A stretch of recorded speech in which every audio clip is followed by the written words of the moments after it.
سلام و درود به پایان درس نوبتی درس هفتم که راه اندازی محرک اسینخرونی با صورت یکی به جای دیگری. در درس گذشته ما اوید یکی بعد از دیگری گفتیم و در این نوبت یکی از سخمایی که واسه هم در سند استفاده میشود این راه اندازی محرک اسینخرونی با صورت یکی پس از دیگری، یکی به جای دیگری. مثال در بعض موارد فرض کردیم ما دو محرک داریم، دو و زیاده محرک داریم امیده، یعنی وقتی که محرک دیم راه اندازی شد محرک یکم باید از زنجیر یا که از همون سخم ما برکنار کنید، یعنی قطع کند. فرض کردیم ما دو تا نسوس داریم، دو تا نسوس آبکشی داریم، با گیران کنید نسوس دیم باید نسوس یکم قطع شود یا که بنابرای کار کنند، یعنی یک به جای دو، دو به جای یکم. و این نقشه طراحی نقشه اون است، یگان نقشه نو نیست، یک کمتر تغییر لوحه جا وارد شده است که ما مثل پیشتر محافظه داریم و حمایت سیرباری در این قسمت، استاپ یک تا شستی قد داریم برای قد کردن هر دو محرک و این چنین یک تا وصل برای محرک یکم و یک تا دیگر وصل برای محرک دیم. هر دو مسیر دورکنی برای هم کانتاکتر یکم و هم کانتاکتر دیم با شکل نگاه دورنده است، یعنی یک تا کانتاکتر موازی برای لحظوی نیست بلکه نگاه دورنده با طور دویم کار میکنن. و تنها چیزی که اینجا اضافه شده است یگانه تیغه بسته کی دیم در مسیر کی یکم است که پس از راه اندازی کی دیم کانتاکت باز میشود و کی یکم قطع میکنه. منبع تغذیه کی یکم که سبب میشود که محرک ام یکم از مسیر قطع شود. زنجیر قدرتی یگان تغییر لوحه کلی ندارد، مثل درس‌های گذشته است، سیم کشیش همینجوری میشود و اینجا ما با طور سیمولیاسیون شبیه سازیش هم یک بار دیگر میبینیم که بچه طور است. این است دوتا محرک، ما کلید وصل قطع پیوست کردیم، منبع اومد تو کانتاکت رو و اینم زنجیری اداره کنی. ما محرک یکم راه اندازی میکنیم، محرک یکم راه اندازی شد و پس از راه اندازی محرک دیم محرک یکم باید قطع شود، یعنی این که پس از تغذیه که M2 کانتاکتش باز میشود و محرک یکم از مسیر قطع میکنه، یعنی محرک یکم قطع شد، کانتاکتوری که M1 قطع شد و محرک یکم قطع شد و تو برای از نو گیران کردن باز ما لازم داریم که از سر نو پیوست کنیم. یعنی هنگامی که کمی ده محرک دیم راه اندازی شده است ما محرک یکم پیوست کردن نمیتوانیم، چون در اینجا یک تا قلف الکتریکی کمی ده که این کمی ده اجازتی راه اندازی کمی یکم میدهد و این نمود سخیمه و شبیه سازیش بود. و در اینجا ما لازم داریم دو تا کانتاکتر مثل گذشته، دو تا چراغ و جای محرک، منبع 3 فازه، منبع 1 فازه و این چنین دو تا استارت برای وصل و یک تا استاپ. طبق نقشه ما علاقه فازه را از محافظه گرفتگیم، اومد تیغه بسته ریلی حمایت سیرباری کانتاکتر یکم در آمد فازه و از اینجا بر آمد رفت دویم و از دویم بر آمد رفت استاپ قطع و این چنین سیمکشی دیگر از نیترال است، نول است که ما علاقه انجام دادیم.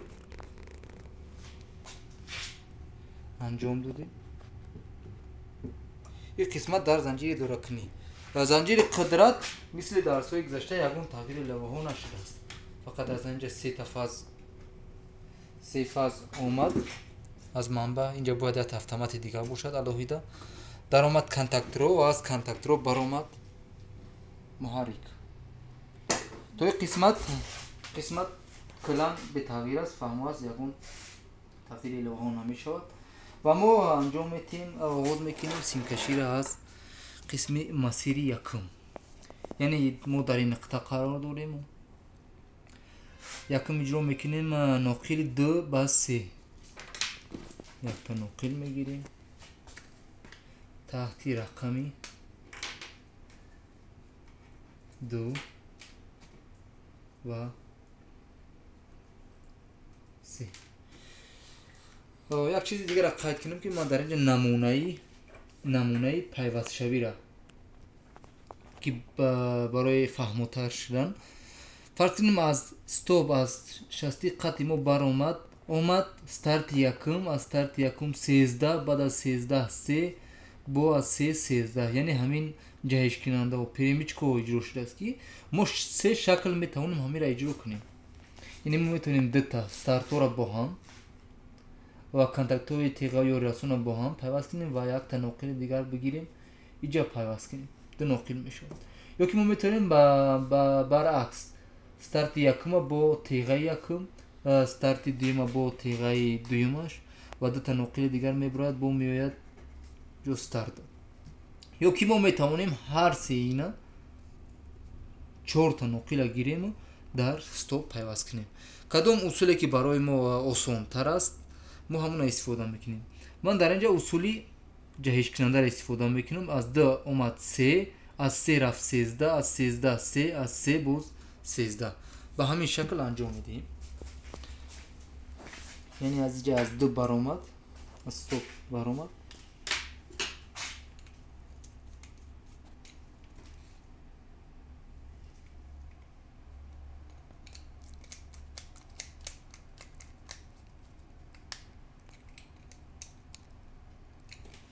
اومد استارت دویم استارت یکم وصل دویم در اومد استارت یکم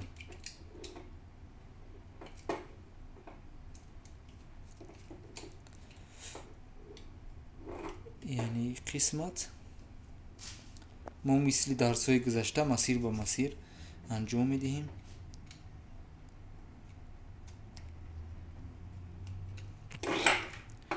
یعنی از اینجا برآمد طبق نقشه 3 در اومد از برآمد است وصل یکم از 4 اومد 21 کید ام کانتاکتری کید ام رقمی به تیغه بسته در اومدش 21 یعنی 4 اومد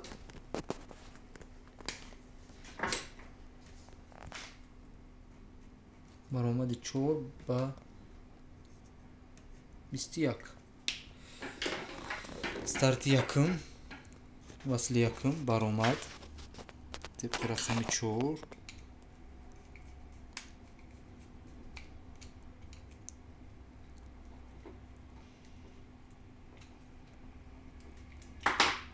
و از کانتاکتور یکم کانتاکتور دوم تیغه بسته کانتاکتور دوم یعنی ما در درس‌های گذشته فهمیدیم کدام تیغه باز کدام بسته تیغه بالا باز و تیغه پایین بسته در اینجا رقماش هم نشان داده شده 13 14 باز این او 21 22 این سی بسته در پایین از اینجا برآمد 21 درآمدی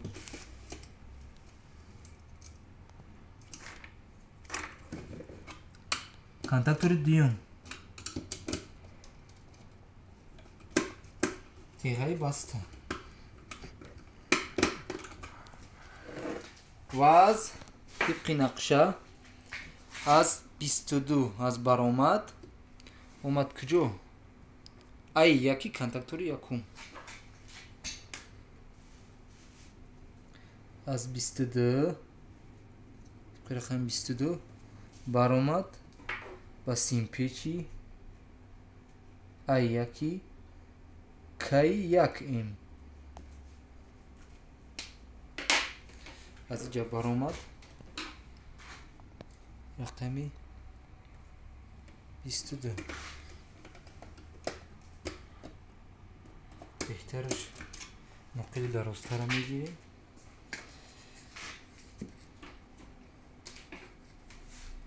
از 22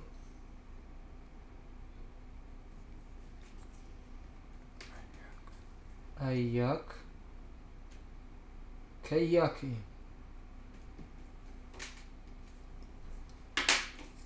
بر اومد.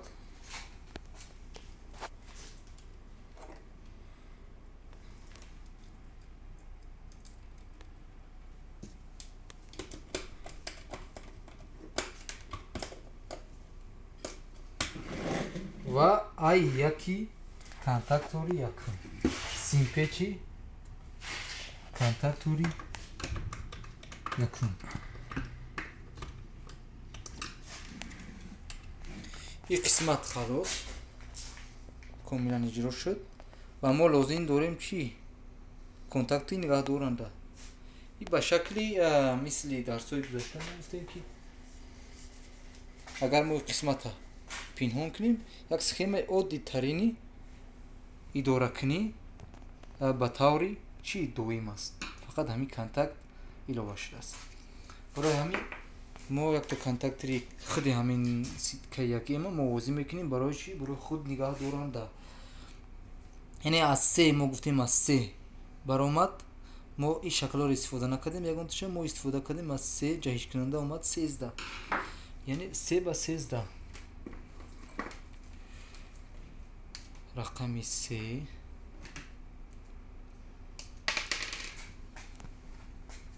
با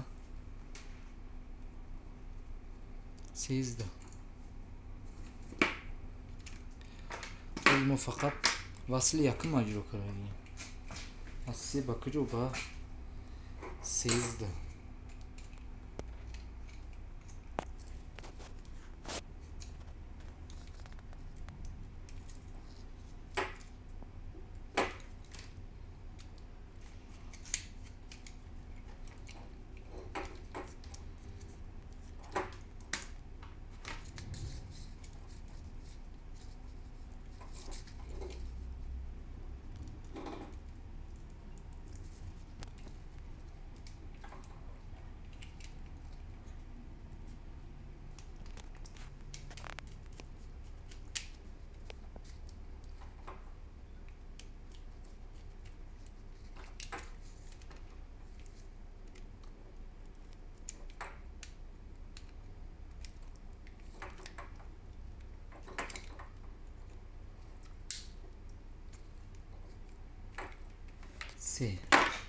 رقم 13 که یکیم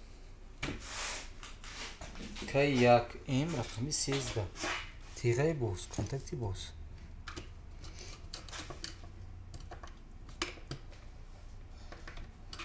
و از 13 برآمد از 14 اومد کجا رقم 4 یا کی رقم 21 تیغه بسته که دیم یا کی رقم 4 استارت.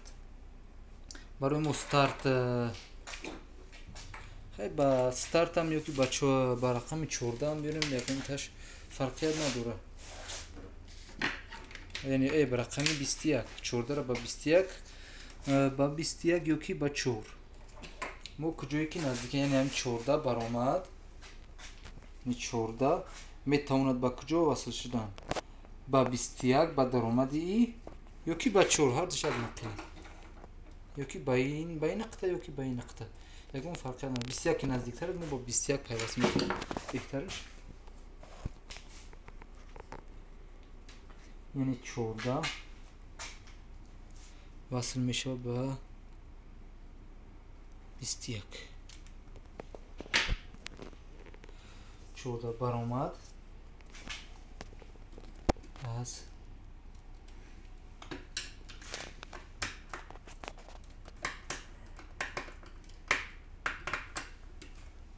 تیغه بازی کنتاکت که یکیم اومد با درآمد تیغه بسته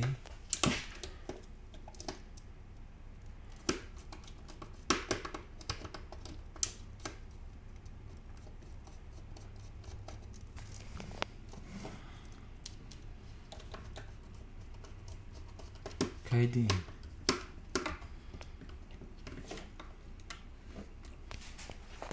یعنی ما مسیری که یک اما کاملا انجام دادیم ما نی قسمت ما گفتیم که جهش کننده اجرا میکنیم از 13 با چی با 3 13 بود کانتاکتوری که یک ام اومد با 3 استارتی دویم استارت توضیح ما یگون نقطهش پیوست کردگی نیست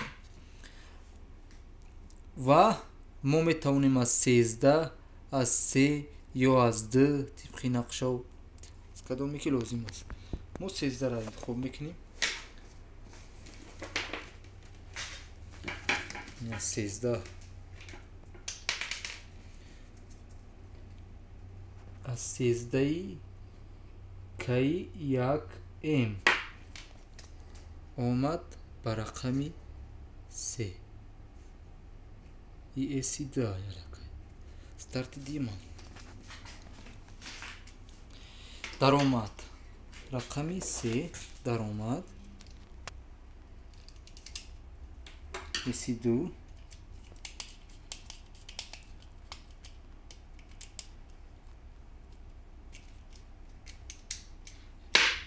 طبق نقشه اومد که یکیم رقمی 13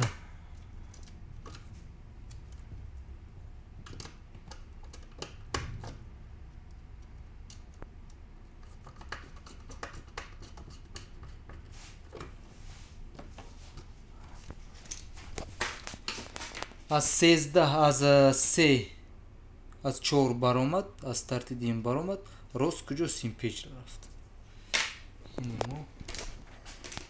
از 4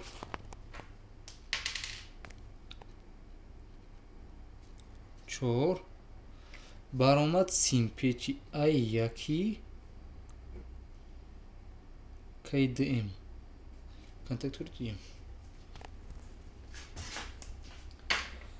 این از سیم از اینجا برآمد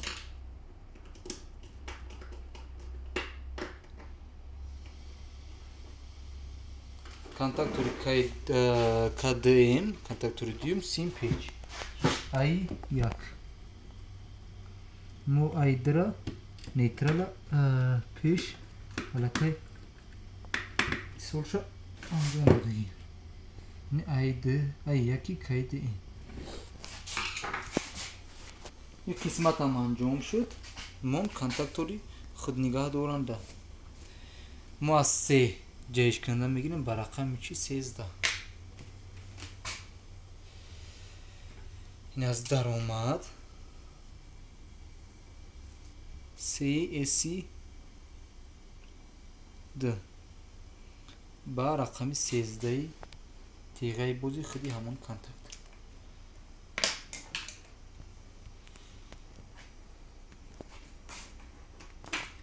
اسی 2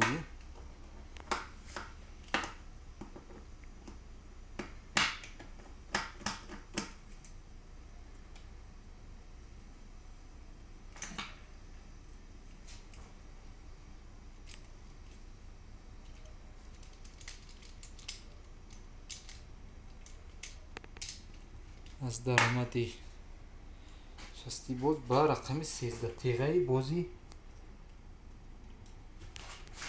کانتاکتوری کدیم برای خود نگاه دارنده و طبق نقشه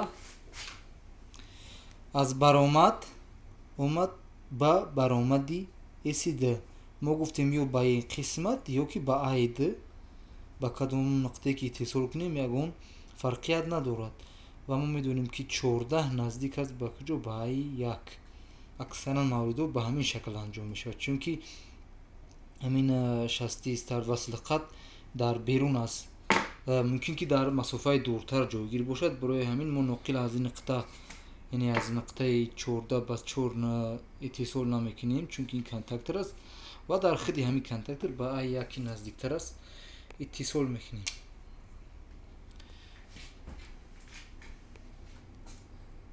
14 با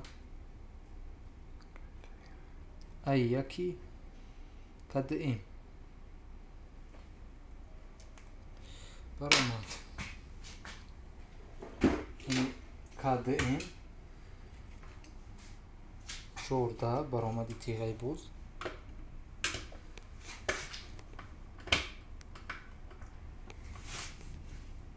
Ба А1. Ини ба А1. Мо ба ин нақта тибқи нақша ёки ба баромад ба рақами 4. ҳардаш як ноқилам. иттисол карда метавонам.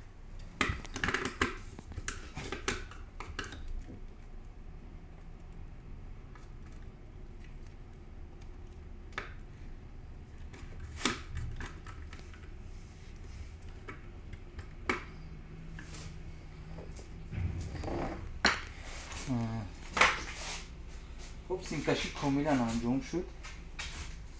تیپی نقشه و ما نتیجه را میبینیم. یعنی ما باوری داریم که از روی رقم گذاری سیمکشی را انجام دادگیم و باید یکم کاملی نشود. منبع تغذیه 3 فازایی تخمینی ما یک فازا.